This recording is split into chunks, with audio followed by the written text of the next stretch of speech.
အားလုံးပဲမင်္ဂလာပါကျွန်တော်နာမည်ကတော့ရွှေကူပေါင်ဖြစ်ပါတယ်ဒီဗီဒီယိုလေးကကျွန်တော်ရှေ့မှာလည်းပြောသွားတာပေါ့နော် any of တို့နောက် none of တို့အခုဒီမှာလည်း neither either neither either ပေါ့နော်ကြိုက်လို့အတွက်သူတို့ရှိသမျှအသုံးအနှုန်းတွေကိုလက်တွေ့ဘာသာစကားနယ်ပယ်ရောစာတွေ့ဘာသာစကားနယ်ပယ်ရောကျွန်တော်ပြောမှာပေါ့နော်အဲ့တော့ဒီမှာဗီဒီယိုနည်းနည်းရှိမှာပေါ့နော်ပြောစရာအကြောင်းကအများကြီးရှိအဲ့တော့ဗီဒီယိုဆုံးသွားတာနဲ့အကျိုးရှိမှာအကုန်လုံးတော့ပေါ့နော်အဲ့တော့အကုန်ပြောလာပေါ့ဒီနီးသားအီသားနဲ့ပတ်သက်ဒီမှာအကုန်လုံးရမှာပေါ့နော်အဲ့ဒီသဘောပေါ့နော်အဲ့တော့ဗီဒီယိုလေးကတော့ရှေ့မှာပေါ့နော်ကျွန်တော်တို့နော်ကျွန်တော်ကြည့်ကြအောင်နော်အဲ့တော့နီးသားကနီးသား off လဲလာမယ်နီးသား no ဟို neither no either or either or လို့လဲလာမယ် either off လဲလာမယ်အဲ့ဒီလိုမျိုးလာမှာပေါ့နော်ကျက်သလိုထွက်ပါအဲ့ဒါတော့က either or neither no နော်အဲ့ဒီမှာကျတော့ neither ကိုရင်သွားမယ် neither ပေါ့နော် neither off no ကလည်းလူလိုက်တာလည်းရှိတယ်အရာလိုက်တာလည်းရှိတယ်သူ့ရဲ့ grammar သဘောသဘာဝပုံစံကကျွန်တော်တို့ကအနောက်မှာအနည်းပဲလိုက်ကြမှာဒီ verb တွေပါတယ်မှာပေါ့နော်ဒါလေးကိုမှတ်ထားအောင်ပေါ့နော် neither of us wants to go there neither ငကိုတွေက negative နောက်ကစာကြောင်း verb တွေမှာတွားပြီး negative ပြောဥပမာဒီလိုမျိုးပေါ့ neither of us doesn't want to အဲ့လိုတွားပြောင်းလို့မရအောင်ပေါ့နော်အဲ့လိုမလုပ်အောင်ပေါ့နော်ကျွန်တော်တို့ neither of us wants to go there neither သူကအငင်းငကိုတွေက neither ဆိုအငင်းဆိုတော့ဘယ်သူမှမတွားကြဘူးပေါ့အဲ့ဒီဖြစ်လာတာပေါ့နော် no one ပေါ့အဲ့ဒါနဲ့တွားဆင်တူတယ်သူကငါက neither of us is happy are happy လို့မပြောအောင်ပေါ့နော်ဒါကြတဲ့ native speaker တွေက are happy လို့ပြောတတ်တယ်if we fail at English အင်္ဂလိပ်စာမှာငါတို့အင်္ဂလိပ်စာကျသွားရင်ပေါ့ငါတို့ဘယ်သူမှပြောမှာမဟုတ်နောက်တစ်ခုက neither of us ဒါတော့ past ပေါ့နော် neither of us was trying to learn English so now we suffer in reality အဲ့တော့လက်တစ်ခုကမှာငါတို့အင်္ဂလိပ်စာမလေ့လာတာကြောင့်ပေါ့နော်မလေ့လာတာကြောင့်အခုလက်တွေ့နေမှာပြဿနာကြီးတက်နေပြီဒီလိုမျိုးလေးပေါ့နော် now neither of my parents ငါမိဘနှစ်ယောက်စလုံးဟာအင်္ဂလိပ်စကားမပြောတတ်ဘူးပေါ့နော်နှစ်ယောက်စလုံးပြင်မယ်လေ speaks တောင်မှာကျွန်တော်တို့ s ပါတော့တတိထားရမယ်နော် neither သုံးတာဖြစ်တဲ့အတွက်ခုန each ဆို neither တို့အဲ့ဒါတော့အကောင်တွေအနည်းပဲအများကြီး use တယ် no one တို့ someone တို့အဲ့ကောင်တွေ neither of us neither of us listening များလုပ်တယ်ဆိုလို့ရှိရင်ဒီကောင်ကတော့က neither of us all of us ဒီလိုမျိုးဖြစ်လာတာပေါ့ knew what to do မသိဘူးငါတို့လုပ်ရမယ့်ဟာနော်ငါတို့တွေမသိဘူးလုပ်ရမယ့်ဟာတွေ now neither of the keys တော့တွေကလုံးမလုံးဘူးနော်အဲ့တော့ဒီမှာ neither of us ဆိုတဲ့အသုံးနှုန်းမှာပွင့်လင်းပြောရမယ်ဆိုလို့ရှိရင်တော့ဟိုနှစ်ယောက်ဆိုတဲ့အတိတ်ပဲလေးလေးစောင့်သူလို့ပေါ့နော်ဥပမာ parents ကိုကြည့်ရင်သိတာတယ်နော်ကျွန်တော်နော်မိဘနှစ်ယောက်ဆိုစကားမပြတ်တော့ငါတို့နှစ်ယောက်စလုံးလုပ်ရမယ့်ဟာတွေမသိဘူးတော့နှစ်ချောင်းစလုံးအလုံးမလုပ်ဘူးနော်အချိန်တွေပေါ်မူတည်ပြီးဒါတွေလည်းပြောင်းလဲနိုင်တယ်ပေါ့နော်ကျွန်တော်နော်ဒါလေးတွေကိုသိထားရမယ်နောက်တစ်ခု either လာပြီ either တော့နှစ်ခုတွေကတစ်ခု either of them သူတို့တွေကတယောက်က likes to eat ice cream likes မှာ s ပါတော့သတိထားရမယ်နော်နှစ်ယောက်တည်းတယောက်ကပဲ ice cream စားရတယ်ကြိုက်တယ် either of the girls ကောင်မလေးနှစ်ယောက်တည်းတယောက်ကဝမ်းနေနေတယ် meaning that သို့မဟုတ် it means လို့မျိုးပြောတတ်တယ်ဒါတော့စကားပြောဆို meaning တာပေါ့ဆိုလိုတာက we can keep going let's leave her အဲ့ဝမ်းနေနေတဲ့တယောက်ကိုတော့ထားခဲ့ပေါ့လို့သိပေါ့နောက်တစ်ခုက either of you can go မင်းတို့နှစ်ယောက်တည်းတယောက်ပဲသွားလို့ရမယ် no both နှစ်ယောက်စလုံးတော့သွားလို့မရအောင် either day is fine နေ့ရက်တရက်အဆင်ပြေတယ်အဲ့တော့ပြောနေတဲ့သူအခြေချင်းမှာဘယ်ရက်လဲဆိုတော့သိမှာပေါ့နော် either of the options ရွေးချယ်စရာတွေနှစ်ခုရဲ့တစ်ခုက works for us အလုပ်နှစ်ခုတွေက option ရွေးချယ်စရာနှစ်ခုရဲ့တစ်ခုပါပဲအလုပ်လုပ်မှာငါတို့အဲ့လိုမျိုးပေါ့နော် have either of you seen my keys ဆိုတော့မင်းတို့နှစ်ယောက်တည်းတယောက်ကငါတော့တွေတွေ့သေးလားနော်ဒါမင်းတို့နှစ်ယောက်တည်းတယောက်ကတွေ့သေးလားဒီလိုမျိုးလေးပေါ့မြန်မာစကားရဲ့စီရှောင်းအောင်ကျွန်တော်တို့ပြန်မယ်ဆိုရင်နော်အဲ့တော့ဒီမှာသတိထားရမှာက either နှစ်ခုစီတစ်ခု neither နှစ်ခုစလုံးမဟုတ်ဘူးသူတို့နောက်မှာသတိထားရမှာ vet လိုက်တယ်ဆိုရင်အနည်းပုံစံဒီလိုမျိုးလေးမှတ်ထားရမယ်နော်လွယ်ပါတယ်အဲ့တော့ကျွန်တော်ဒီမှာကျတော့သူပြောင်းမြင်ဖြစ်သွားပြီရှေ့က subject ကနေဝင် object ကနေဝင် I want either of the apples လို့ပြောလိုက်လို့ရှိရင်ပန်တီကျွန်တော်တို့နှလုံးနဲ့တစ်လုံးပဲကျွန်တော်တို့လိုချင်တယ်ဖြစ်သွားတယ်အတိတ်ပဲ she can choose either of the book စာအုပ်နှုတ်ထဲတအုပ်ပဲယူလို့ရမယ် you can take either road ခါလေးကြလို့ရှိရင်အဲ့လိုပဲ either of မပါဘဲနဲ့ဒီလိုမျိုးအတူလွယ်တဲ့ကူပြောတာလေးပါတတ်တယ် native speaker လမ်းမကြီးနှစ်လမ်းနဲ့ကနေတစ်လမ်းမင်းရွေးပြီးမောင်းလို့ရတာပဲ I want neither of the apples ဆိုတော့အငင်းပေါ့ပန်းတီနှလုံးစလုံးမလိုချင်ဘူးပေါ့ she can choose neither of the books ဆိုတော့စောင်းနှလုံးမလိုချင်ဘူးပေါ့နော်စောင်းတွေမလိုချင်ဘူးဒီဟာမျိုးလေးတွေကျွန်တော်တို့ အဲ့တော့ဟိုမှာကကျွန်တော်တို့က subject မှာတွေ့တယ်ဒီမှာက object နေရာမှာတွေ့တယ်ဟုတ်ပြီကျွန်တော်နောက်တစ်ခုကကျွန်တော်ဒီမှာကရှေ့မှာတင်သုံးပြီးတော့ကျွန်တော် either or ဖြစ်သွားပြီ either he or I can go သူသွားရင်သွားမသွားရင်ငါသွားမယ်နှစ်ယောက်စလုံးတော့သွားလို့မရအောင်လို့တိတ်ပဲသုံးလားမင်းသုံးတယ်ကျွန်တော်စာတွေ့မှာလည်းသုံးတယ်လက်တွေ့နေပဲမှာလည်းသုံးတယ်နော် we can either watch a movie or go for ဒါတော့ငယ်တော့ကျောင်းမှာသင်ခဲ့ရပါတယ်ဒါရနော်ရုပ်ရှင်ကြည့်ရင်ကြည့်မကြည့်ရင်လမ်းသွားရှောက်မယ်ဒီလိုမျိုးပေါ့နော်နှစ်ခုနဲ့တစ်ခုပဲလုပ်လို့ရမယ်နှစ်ခုစလုံးတော့လုပ်လို့မရအောင်နှစ်ခုစလုံးလုပ်ရင်ဘာသုံးအောင်မင်းကျွန်တော်တို့ both သုံးရမယ် both ပေါ့နော် or he is neither smart nor hardworking လုံးလည်းမကြိုးစားသလိုဘုံတော့လည်းမကောင်းဘူးဟုတ်နော်အဲ့တော့ I have neither the time nor the money ပတ်စံလည်းမရှိသလိုအချိန်လည်းမရှိဘူးဒါလိုမျိုးတွေပဲပေါ့နော်စကားလုံးတွေလှမ်းပါတယ်နော်အဲ့တော့ဒီကောင်ကတော့ neither ပေါ့နော် neither either ကိုsubject နေရာမှာထားသုံးတယ်အစုံပြတာမှာစာကြောင်းတွေဘယ်လိုလိုက်လဲ native speaker တွေဘယ်လိုသုံးလဲဆိုတာကျွန်တော်အစုံပြတာနောက်တစ်ခုကကြတော့ဒီအပေါ်ကကောင်နဲ့နှစ်ခုနဲ့တစ်ခုမဟုတ်ဘဲနဲ့မသက်ဆိုင်တော့တဲ့လုံးဝမသက်ဆိုင်တော့တဲ့သုံးလုံးတစ်ခုပေါ့ဥပမာ she doesn't like သူမသဘောမကျဘူး being ခေါ်ဆိုတာ passive ကိုကအခေါ်ခံရတာကောင်မလေးကသဘောမကျဘူးခေါ်ခံရတာဘယ်လိုလဲ idiot ငတုံးလို့ခေါ်ခံရတာနော်အဲ့လိုပြောလိုက်တဲ့အချိန်မှာနောက်လူကရှိတယ် neither do I ငါလည်းသဘောမကျဘူးလို့ပြောတာသူ also နဲ့ဆင်တယ် inversion English ခေါ်တယ်အဲ့နဲ့ပတ်သက်ပြီးတော့အခုဒါပဲနောက်ပိုင်းကျွန်တော်တို့ဒီ government စာမွေးတွေပိုင်းမှာဒီကောင်တွေပါလာတယ် inversion English ဆိုတာပေါ့နော်ပြောင်းပြန်ပြောတာ neither does she နော်အဲ့တော့ဒါကတော့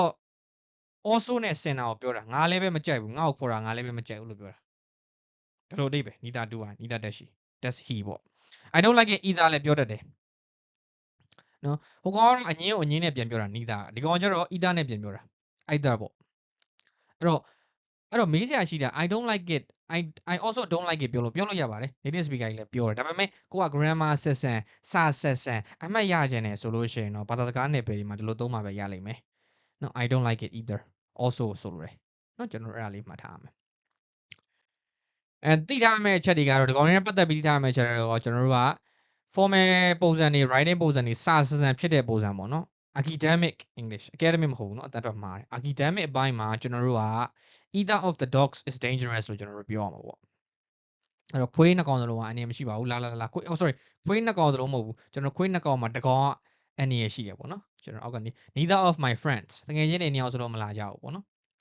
casual speaking မှာကျတော့ तू က R တွေပါဖြစ်တယ်ကျွန်တော်ရှေ့မှာလည်းပြောခဲ့ပူတယ်အဲ့ကိစ္စအောင် either of the dogs are dangerous နော် R လည်းဖြစ်တတ်တယ် native speaker တွေတုံးတယ်စကားတွေကြည့်ကျွန်တော် Netflix မှာပါတဲ့စကားတွေစာရန်တို့ကြည့်သိတာတယ် neither of my friends are coming တကယ်ချင်းတွေဘယ်သူမှမလာဘူးပေါ့နော်ကျွန်တော်စာတွေ့လက်တွေအဲ့လိုပဲကျွန်တော်တို့ကွာချားမှာပဲ तू ကလေကွာချားမှာပဲကျွန်တော်အဲ့ဒါတွေကျွန်တော်တို့ကစာတွေ့အင်အားအများများတယ်နော်စာတွေ့အင်အားတိတ်များတယ်လက်တွေ့အင်အားဘာမှမသိအဲ့ကျွန်တော်တချို့သူတွေကျွန်တော်တို့ဒီနိုင်ငံရောက်နေတဲ့မြန်မာတွေချို့စောင်းမောင်းတွေရေးကြတယ်ချို့ကျွန်တော်ဟိုတရက်ကဆိုစောင်းမောင်းလေးတွေ့တယ်ပေါ့နော်ကိုတက်တာမှန် textbook ရဲ့ဥစ္စာတွေအကုန်လုံးကဟိုရောက်ပြသွားတယ်ဆိုတဲ့ကိစ္စတကယ်လက်တွေ့နေပဲမှာမတုံးကြဘူးဒီအတိုင်းအဲ့တော့ကျွန်တော်ကဘာလို့ listening အားလေးနေတယ် listening အတူလေးကြိုက် entertainment လေးကြိုက်တယ်ရုပ်ရှင်လေးကြည့်ရုပ်ရှင် level ဆိုတော့မြင့်နေ level ချိန်ပေးရတယ်ရုပ်ရှင်စကားကြည့်တယ်အင်္ဂလိပ်စာတိုးတက်တယ်ဆိုတာကလူတစုအတွက်ပေါ့နော်ဘလို့လူလဲဆိုအချိန်နေရှိတာဘာမှမလုပ်ကြဘူးကျွန်တော်တို့ဘဝမှာနော်အဲ့တော့ကျွန်တော်တို့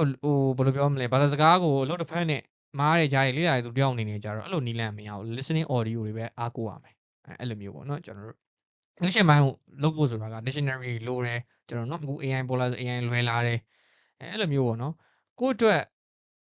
်အချိန်ကြီးအများကြီးရှိတယ်ဆိုတော့တမျိုးပေါ့ဗျာအချိန်ကြီးအများကြီးမရှိဘူးဆိုလို့ရှိရင်တော့အဲ့လုပ်တဲ့ဥစ္စာတွေကလူစုတွေပဲကျွန်တော်တို့အကျိုးပြုတယ်နော်တရှင်းအနေနဲ့ပါတယ်ဘာလို့တရှင်းနိုင်စကားမပြောတာကျွန်တော်ထင်မှာအဲ့ဒါကျွန်တော်ဘာလို့ဆိုတော့ကျွန်တော်တို့ကပွင့်လင်းပြောရမယ်ဆိုရင်ဘာသာစကားနဲ့ entertainment ကိုရောနေတယ်ဘာသာစကားကဘာသာစကားပဲကျွန်တော်တို့တရှင်းရတရှင်းပဲ entertainment ဘာလို့တရှင်းမှာစိုးတဲ့အတိုင်းဘာသာစကားမသုံးအဲ့ဒါကြီးလေကျွန်တော်တို့သိရမယ်ဥပမာစကားတော့ရွေးတယ်အရှင်စကားသွားကြည့်လို့မရအင်္ဂလိပ်ဘာသာစကားတူတက်ချင်တယ် Harry Potter သွားကြည့်လို့မရမသုံးဘူးဒီ sci-fi စကားလုံးတွေမသုံးဘူးနေကျွန်တော်တို့အဲ့ဒါတွေသိရမယ်အဲ့တော့ဘယ်စလုံး documentary တို့ drama တို့ Yale Shelton လို့စကားမျိုးတွေနော် manifest လို့စကားမျိုးဒီလိုမျိုးတွေသူတို့နိုင်ငံမှာတကယ်လက်တွေ့နေရာမှာစကားများများပြောတဲ့ပုံစံမျိုးတွေအဲ့ကားတွေကြည့်မှရမှာအဲ့ဒါကြည့်တော့ကျွန်တော်တော့ဒါစာသင်ကြားတဲ့သူတယောက်အနေနဲ့တော့ကျွန်တော်ကိုယ်နေတဲ့ရောက်ပြီပေါ့လမ်းလေးစမပြတ်လှုပ်လာတယ်ကျွန်တော်နော်အဲ့လိုလူမျိုးတော့ဒီထဲမှာပါတယ်ချို့ structure သူတို့ native နဲ့မသုံးတဲ့ structure ကျွန်တော်နားမလည်ဘူးလေ့လာနေရတော့မယ်အဲ့တော့စကားခတ်ပါတယ်နော်ကျွန်တော်အဲ့ဒါသိထားရမယ်အတော်ကောက်လေးတွေသုံးတာကိုဒီမှာပြောပြထားတာ neither of တော့ neither jacket fix me ပေါ့နော်အနေပဲလေးတယ်နော်ဒါသတိထားရမယ်နော်ဒါကလည်း neither jacket ဆိုပြီးတော့ fit me မှာ s မပိုင်းလေ native speaker ပြောရင်ပြောမယ်ပေါ့လေနော်ကျွန်တော်ဒါလေးသိထားရမယ်အဲ့တော့ neither jacket fix me နော် jacket တွေငါနဲ့မတော်ဘူးဖြေတစ်ခုမှမမှန်ဘူးမိဘတွေအိမ်မှာမရှိဘူး you can take either row ကရှေ့မှာပြောခဲ့တယ် would you like the metal or the plastic one either will do တော့ကောက်ပြောတာပေါ့နော် either of them will do လို့လည်းပြောလို့ရတာပေါ့နော်အဲ့တော့တစ်ခုအလုပ်လုပ်မယ်ပေါ့အဆင်ပြေပါတယ်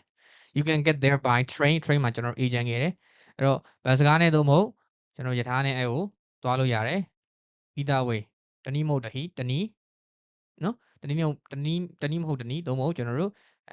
နီးလန်းတစ်ခုတစ်ခုကတော့အဆင်ပြေပါတယ်ပြောချင်တာအချက်ကတခါကျရင် native speaker ဒီလိုမျိုးတွေမသုံးနဲ့ဒီလိုမျိုးပုံစံနဲ့သုံးတတ်တယ်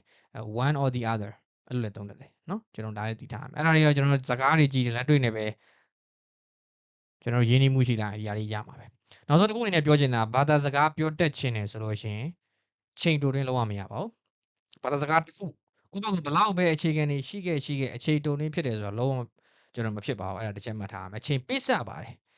ဘလောက်ပေးဆက်လိုက်မယ်အနည်းဆုံးတစ်နှစ်ပါတစ်နှစ်သုံးဖို့8လနော်အဲ့တော့ပြီးတော့ကိုသိထားတဲ့စာတွေ့စာအုပ်ထဲကလိလာခဲ့တဲ့ test ဘယ်စာပဲသုံး grammar ဘယ်လိုပဲ grammar တွေဘလောက်ပဲဘယ်လိုပဲသိနေဒုတိယတစ်ချက် listening နဲ့ speaking မှာလာ apply လုပ်လို့မရပါဘူး speaking ကဘာနဲ့တိုင်းတာလဲဆိုတော့ကျွန်တော် listening ဘလောက်နားထောင်ကြလဲနဲ့တိုင်းတာတယ်စကားဘလောက်ပြန်ပြောတတ်တယ်နော်နောက်တစ်ခုကကျွန်တော်တတိယချက်ကကျွန်တော် test တွေနော်ကျွန်တော် test တွေစစ်ကြတယ်ဒါကတော့သူတို့စာမွေးတွေလောက်ထားတာပေါ့ test ကအဓိကစာမွေးတွေကိုတက်ကတ်ထားတာဒါကိုကိုကသိရမယ်နော် blind ဖို့ကြီးကျွန်တော်ဖြစ်လို့မရဘူး test ကို target ထားတာဖြစ်တဲ့အတွက်ကျွန်တော်တို့က test ပုံစံစစ်မှာဆိုစာတွေ့ပဲသူကစစ်တာအဲ့စာတွေ့စစ်တဲ့အမှတ်ကိုကျွန်တော်ဒီဘာသာစကားနယ်ပယ်ကိုသုံးချမဲ့နယ်ပယ်မှာလာပြီး apply လုပ်လို့မရဘူးပေါ့နော်အဲ့ဒါတစ်ချက်သိထားရမယ်အဲ့တော့ချိုးသူတွေ level ကတော့ဘလောက်ပါတို့ဘလို့ပေါ့ညာပါတော့ကျွန်တော်တို့အဲ့ဒါတွေကစကားပြောတဲ့စစ်တကယ်စကားပြောလက်တွေ့မှာစစ်ချလိုက်လို့ရှိရင်ကျွန်တော်တို့အများကြီးဟိုစာတွေ့မဟုတ်ဘဲနဲ့တကယ်လက်တွေ့မှာပေါ့နော်ကျွန်တော်ပြောလိုက်တယ်ဆိုရင်ကျွန်တော်သိတာပေါ်လာတာပေါ့နော်ကျွန်တော်ဒီဟာတွေဘာကြောင့်ပြောရလဲဆိုတော့ကျွန်တော်ဘာသာစကားနယ်ပယ်မှာပေါ့နော်နီးစနစ်လေးလာမှန်ကျင်တယ်အတွေးခေါ်မှန်ကျင်တယ်ပေါ့နော်အတွေးခေါ်မှားရင်လုံနီးမှားတာပေါ့နော်ကျွန်တော်နော်အဲ့တော့စကားပြောတာတကယ်တော့လွယ်လေးပဲရိုးတန်းပြောရမယ်ဆိုကျွန်တော်တို့ကိုတိထားတဲ့ grammar နည်းနည်းလေးနဲ့ listening စလုပ်ပါကျွန်တော်အမြဲတမ်းပြောတယ်များလုပ်ပါမပြင်းပါနဲ့အကြောင်းအရာတွေများနားထောင်ပါကိုသက်ဆိုင်တဲ့ level နဲ့ပြီးရင်ကိုယ့်ဘက်ကိုတွန်းပါကိုတွန်းတလားဒီကနားတော့လည်း level လေးနဲ့မြင့်ကြည့်နားလည်းအဲ့လိုလေးသွားနော်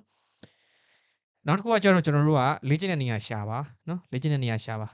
စကားပြောတတ်ချင်တယ်ပြောတဲ့နေရာရှာပါပေါ့နော်ကျွန်တော်ဒီဟာနဲ့ပတ်သက်ပြီးတော့ကျွန်တော်သတိရတာချက်ကကျွန်တော်တရုတ်ကောင်းဆောင်ကြီးကျွန်တော်တို့နာမည်မေ့သွားပြီဗျာကျွန်တော်ထားပါတော့သူပြောတာရေကူးတက်ချင်တယ်ဆိုတော့ရေထဲမဆင်းမဲ့တော့မရဘူးပေါ့နော်ကျွန်တော်ဆရာကြီးမောင်သားချိုစာအုပ်ထဲကကျွန်တော်ဖတ်ကြတာလေးပေါ့နော်သတိရလို့ပေါ့နော်အဲ့တော့ကျွန်တော်တို့ရေကူးတက်ချင်တယ်ဆိုလို့ရှိရင်ရေထဲဆင်းရမှာပေါ့နော်အဲ့တော့စကားပြောတတ်ချင်ဆိုစကားပြောတဲ့ level တွေ join ရမှာပေါ့နော်ကျွန်တော်အဲ့ဒါလေးလောက်ကမှာပဲနောက်ပြီးတော့စာတွေ့မှာပဲမပြောကျွန်တော်ပြောမနေနဲ့ပေါ့နော်လက်တွေ့ level ကိုလည်းဆင်းပါအဲ့ဒါလေးကျွန်တော်ပြောချင်ပါတယ်အကျိုးရှိမယ်လို့ကျွန်တော်ယုံကြည်ပါတယ်ကျေးဇူးအများကြီးတင်ပါတယ်